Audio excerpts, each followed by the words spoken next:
अपने पैसे से 20 सिंगल बेड पलंग लगाएंगे, अपने पैसे से डेली वहां पे व्हाइट बेडशीट बिछेगा और डेली ड्राई क्लीनर्स को धुल ले जाएगा। 5 स्टार होटल की तरह व्यवस्था होगी, सभी कमरों में हॉल में एसी होगा, जो लोग भी वहां रहेंगे एसी में रहेंगे।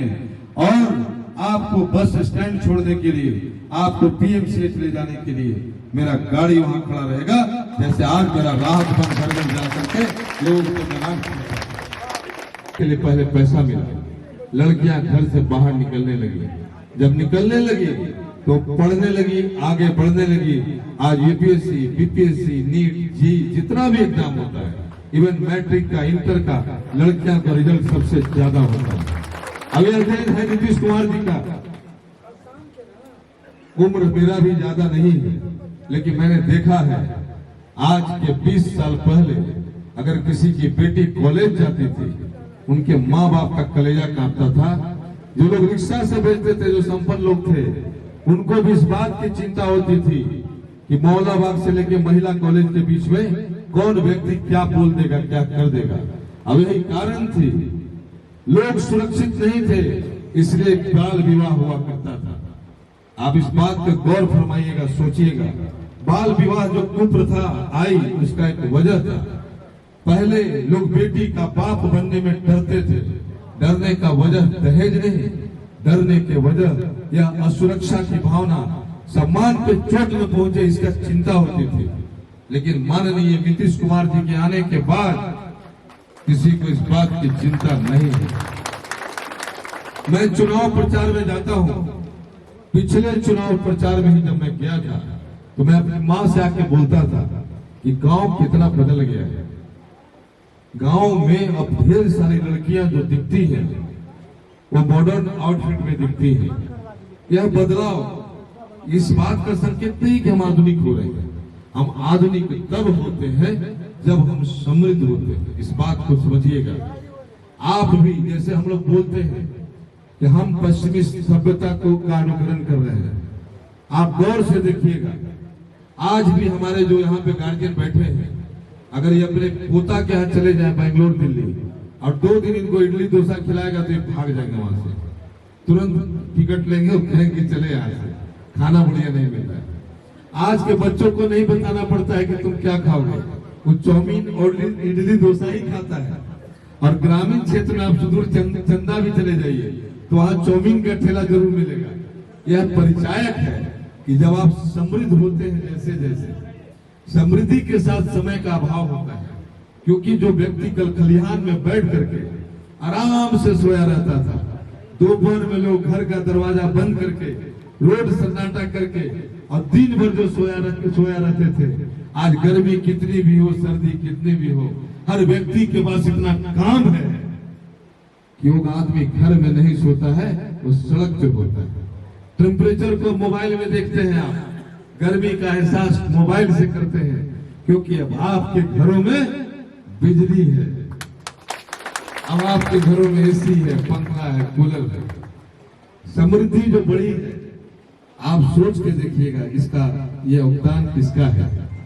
आप आलोचना एक पार्टी के नाते किसी का कर सकते हैं, लेकिन इतिहास के पन्नों से उसको आप नहीं मिटा सकते। नीतीश कुमार इतिहास का अंश बन चुके हैं, इसे कोई भी व्यक्ति स्वीकार करेगा। और आप माने या ना माने, माननीय मुख्यमंत्री जी आज के 10 साल बाद, 15 साल बाद सब भी हमारे बीच नहीं होंगे। आप लिख लीजिए इस बात को और याद करिएगा, हम जो बोल रहे हैं उस समय जो उनके धूल विरोधी हैं, वह भी उनका गुणगान करेगा। वह भी आज मजबूरी है, क्योंकि राजनीति का मतलब लोग यही समझते हैं कि हम दूसरों की आलोचना करें। अगर आपके विरोधी भी यह बोलने लगे कि नीतीश जी ने ये कर दिया, तो वोट किस मुंह से मांगेंगे? वोट मांगने के लिए आलोचना करना पड़ता है। लेकिन आप सोचिए कि इस व्यक्ति की स्वीकार्यता देखिए, लोग मुख्यमंत्री बनना चाहते हैं और नीतीश जी को लोग मुख्यमंत्री बनाना चाहते हैं। अंतर,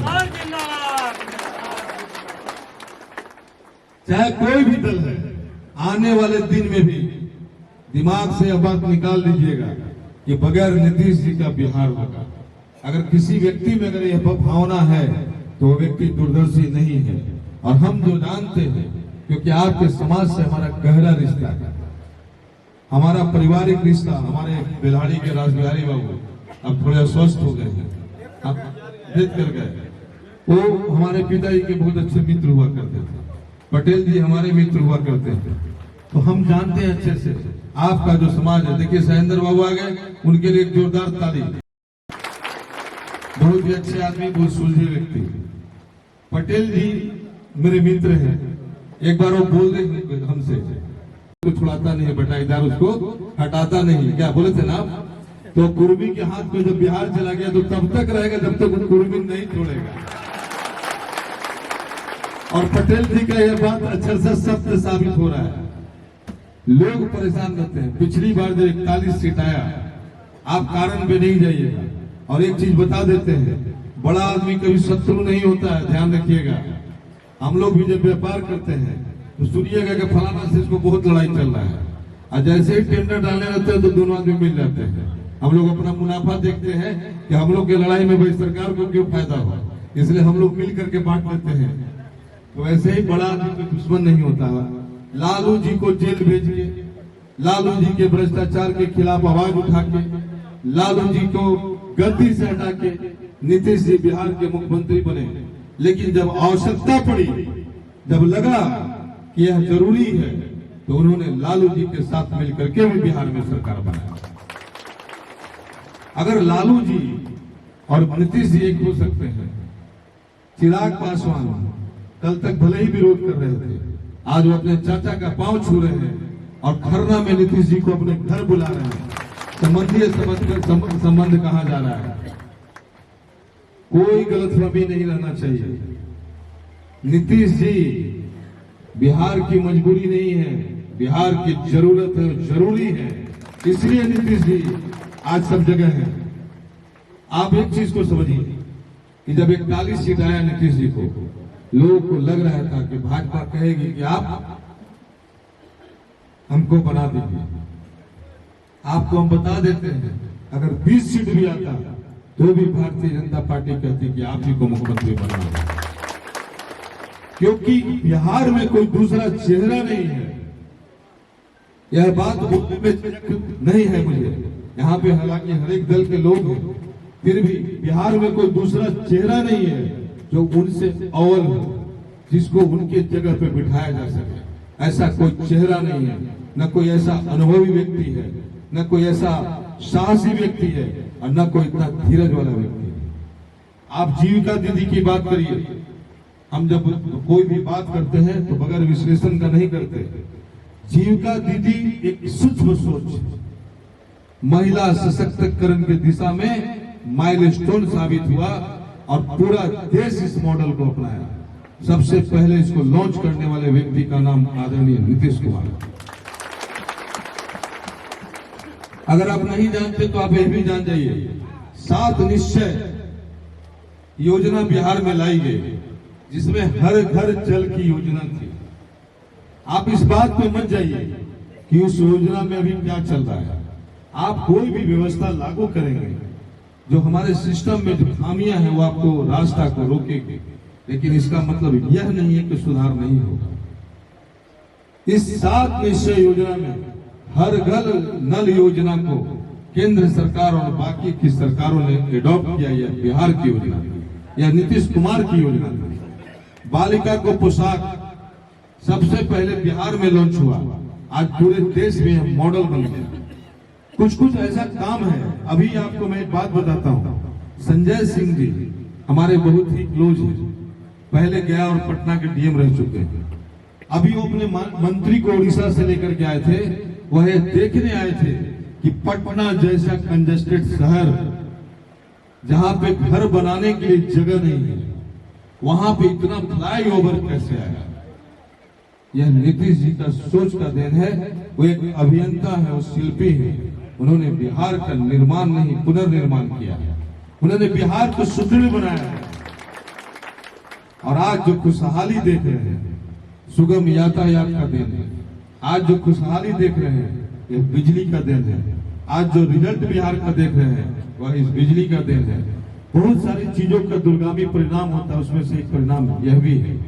स्वास्थ्य के क्षेत्र में बिहार में जो जो योजनाएं लागू हैं, आपको उतनी जानकारी भी नहीं होगी।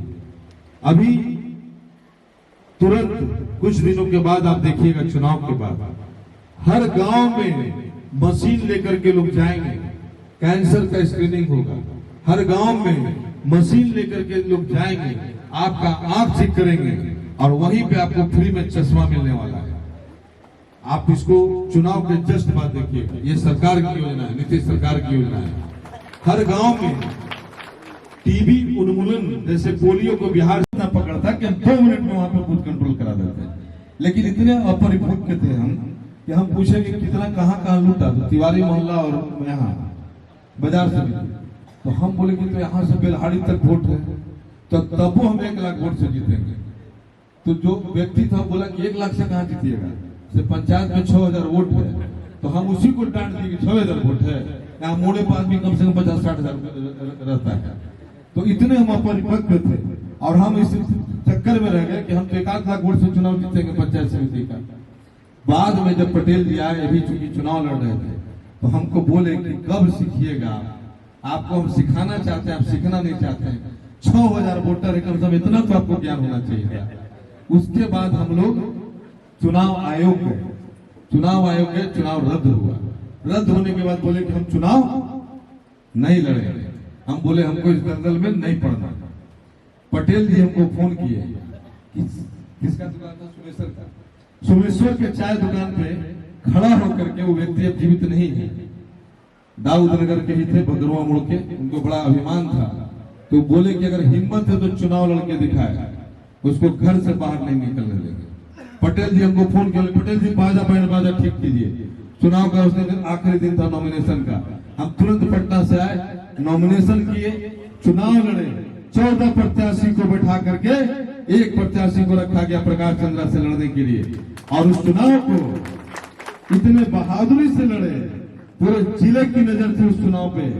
और बीएमपी का फोर्स लगाया गया था उस समय चुनाव में, डीएमएसपी कैंप किए थे, बूथ को लूटने के लिए 10 लोग आए बाहर से, अकेले हम अड़ गए अपना जो भी था मेरे पास उसके साथ, और उस बूथ को लूटने से हम बचाए। 333 वोट से हम चुनाव जीते। यह शुरुआत थी हमारी लड़ाई का। और उसके बाद हमारा इच्छा नहीं था कि कभी हम विधानसभा का चुनाव लड़ें। सच बात है ये, इसको हम सैकड़ों बार बोल चुके हैं। हम किसी व्यक्ति का टिकट दिलाने गए लालू जी के पास, वो हमको जबरन बोले तुमको लड़ना है। और उसके बाद क्या हुआ, 10 लोगों को भेज के बोला गया कि अगर इसको जिता दिए तो यादवों को मसल देगा। लालू जी को लगा कि साला इतना हरामी है, इतना बदमाश है, सिंगल ट्रैक से वापस लिया गया। फिर उसके बाद पिछले चुनाव में, हम ये बात इसलिए आपको रख रहे हैं, ये हंसने वाली बात नहीं है, आपको हमको जानना पड़ेगा, आपको समझना पड़ेगा ये व्यक्ति है क्या। क्योंकि दूर से बहुत अजीब अजीब जो सुनते हैं वही सुनते हैं। उसके बाद 4.5 साल तक बोला गया तुम चुनाव लड़ोगे। हमको लड़ना भी था। लोग मेरी कमजोरी जानते हैं कि आपके दिमाग से प्लेन है, अभी भी हम दिमाग से प्लेन है। हम कोई बात ऐसा नहीं बोलेंगे आपको जो हम सोच के बोलेंगे, जो बोलेंगे जो मन में आएगा वही बोलेंगे।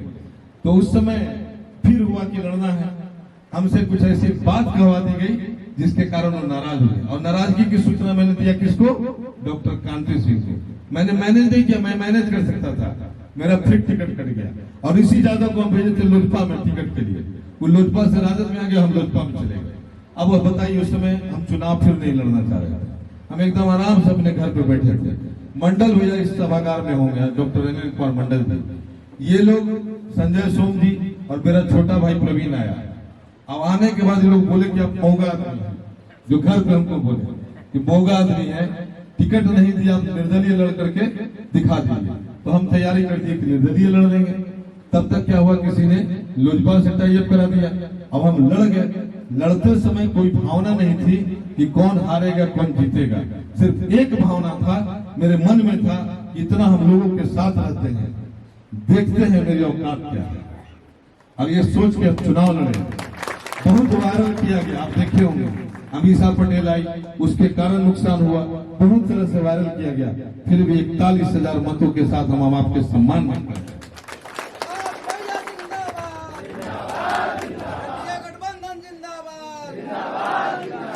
संतोष जी प्लीज, पारिवारिक बात हो रहा है, अभी मंच वाला व्यवस्था मत बनाइए, भाषण नहीं हो रहा है, अभी हम बात कर रहे हैं। अब उसके बाद क्या है, चुनाव लड़ लिए, जीत हो गया, चुनाव हारे, ऋषि यादव के घर पे हुए, 3 किलो मिठाई लेके और बुके लेके, और यह बताने गए कि अगला चुनाव आपको हराएंगे। सिर्फ यह बताने गए थे। बात चुनाव तक नहीं है, बात इस बात का है कि कब तक लोग जाति पाति के नाम पे घृणा पैदा करके यहां से चुनाव जीतते रहेंगे।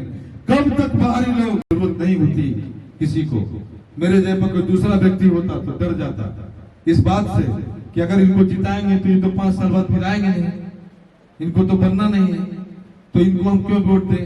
लेकिन मैं बार बार यह बात बोलता हूं कि ओबरा में वैसे लोग जिन्होंने राजनीति के खातिर अपना सब कुछ बर्बाद कर दिया, उनको विधायक बनना चाहिए। ओबरा से एक रामशरण यादव जैसा व्यक्ति को बनना चाहिए, एक व्यक्ति को ऐसा बनना चाहिए जो हमारे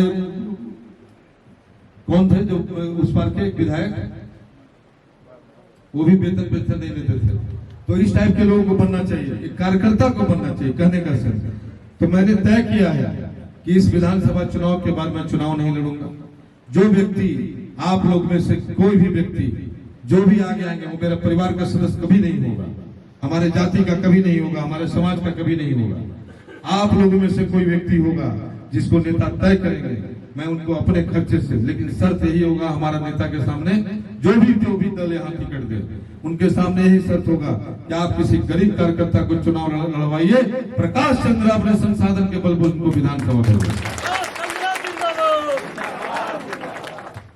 आपको लगता होगा आप ऐसा क्यों करेंगे, पटेल जी से पूछ लीजिए हम क्यों करेंगे।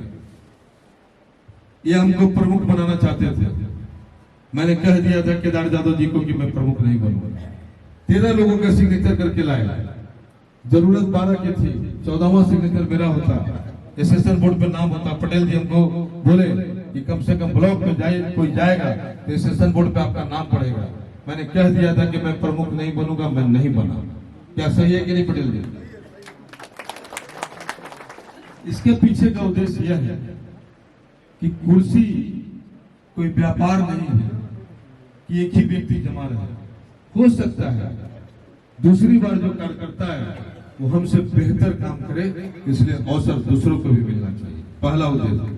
दूसरा, पटना में जो मुझे आवास मिलेगा, उस आवास को मैंने कह दिया है कि उसका नाम होगा ओबरा की जनता का आवास, और वहां पर 1 मिनट भी हम नहीं रहेंगे, वहां ओबरा की जनता ही जाके रहेगी।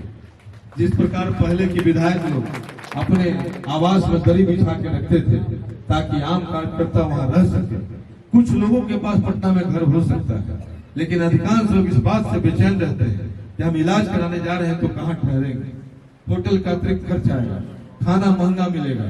तो मैंने सोच के रखा है कि जो आवास मिलेगा वो आवास मैं आप लोगों के नाम कर दूंगा, और मेरे वेतन के पैसे से दोनों टाइम वहां भोजन का भी व्यवस्था होगा। वैसे ही जैसे आज आप मेरे कार्यालय में आते हैं और कभी भी बगैर आप सत्कार के नहीं जा पाते, बगैर मैं मिठाई खिला किसी को नहीं भेजता हूँ, वहां बिना खाना खाए आप नहीं जा पाएंगे। अपने पैसे से 20 सिंगल बेड पलंग लगाएंगे, अपने पैसे से डेली वहां पे व्हाइट बेडशीट बिछेगा और डेली ड्राई क्लीनर्स को धुलने जाएगा। 5 स्टार होटल की तरह व्यवस्था होगी, सभी कमरों में हॉल में एसी होगा, जो लोग भी वहां रहेंगे एसी में रहेंगे, और आपको बस स्टैंड छोड़ने के लिए, आपको पीएमसीएच ले जाने के लिए मेरा गाड़ी वहां खड़ा रहेगा।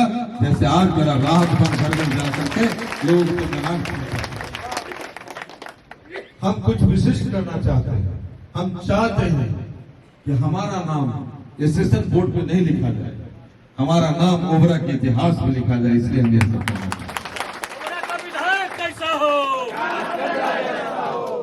हम चाहते हैं कि हम जब मरे तो लोग हमसे प्रेरणा लें। हमने कुछ अनूठे काम अपने घर में भी किया है, जिसे मैं माइक से नहीं बोल सकता, अकेले में कुछ लोगों से मिलेंगे तो आपको बताएंगे। मैंने त्याग करने में मुझे आनंद आता है। पाना आनंद नहीं है। आप किसी चीज को छोड़ के देखिए, आपको मजा आता है। मुझे छोड़ने में मजा आता है, अपना पैसा पानी की तरफ बहाने में मजा आता है, और लोगों के लिए जीने में मजा आता है। हम जब गांव में जाते हैं चाचा, जिस सहृदयता से लोग मेरा स्वागत करते हैं, राजद के कोर वोटरों के गांव में भी जिस तरह से लोग हमको वोट मिले न मिले वो अलग चीज है, लेकिन जिस तरह से सम्मान मिलता है हम वहीं पर समझ जाते हैं कि मेरा जीवन पूर्ण अब किसी चीज का। और आज ओबरा का ये स्वर्णिम दौर है। भटकिएगा नहीं, भटकिएगा तो इतिहास आपको माफ नहीं करेगा। खुद के लिए नहीं, ओबरा के भविष्य के लिए। मुख्यमंत्री 5 साल में बिहार बदल दिया, और उसका मंत्री बोलेंगे कि 5 दिन में रोड नहीं सैंक्शन होगा। संडे के दिन सर्वे की टीम गई, रामनगर के गौतम चंद्रवंशी और लुटन पासवान मुख्तियारपुर को मैंने फोन किया कि 4 बजे पटना से टीम जाएगी। सर्वे हुआ, सर्वे होने के बाद दूसरे दिन सुपरिटेंडिंग इंजीनियर हमको फोन किए कि सर हम डीपीआर लेके पटना रहे हैं, आज ही आप प्रशासनिक स्वीकृति दिलवा दीजिए। मैंने मंडे को प्रशासनिक स्वीकृति दिलवाई, ट्यूजडे को टेंडर के प्रोसेस में गया, और वेडनेसडे 13 अक्टूबर के अखबार में पढ़ लीजिएगा, ओबरा में 23 करोड़ रुपए का सड़क के लिए सैंक्शन होकर पैसा आया। और जब हम एनडीए की हम लोग बैठक कर रहे थे अध्यक्ष जी, तो आगे में जो मंडप गड़ा था उस रोड का उस दिन शिलान्यास हुआ। कुछ भी हो सकता है। ओबरा के लोगों ने अभी मुझे 1-1.5 महीना पहले बोला, 1-1.5 नहीं ज्यादा दिन हो गया, कि देवी मंदिर के पीछे से 11,000 वोल्ट का तार कम से कम 100 घरों के ऊपर से गया हुआ है।